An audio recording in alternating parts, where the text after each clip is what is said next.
Hey guys, what's happening? How to fix creator account can't be private on Instagram. Click your profile icon at the bottom right and click the three bars at the top right.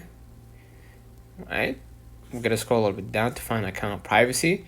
So I'm gonna go ahead to the account privacy, and when I'm trying to privatize my account, so to speak, you can see that I cannot make my account private.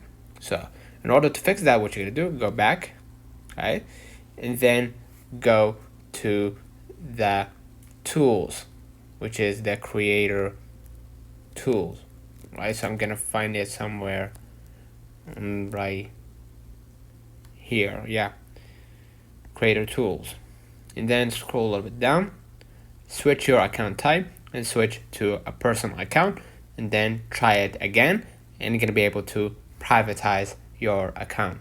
Let me know in the comments if this video helped you. Don't forget to like and subscribe. Thank you for watching.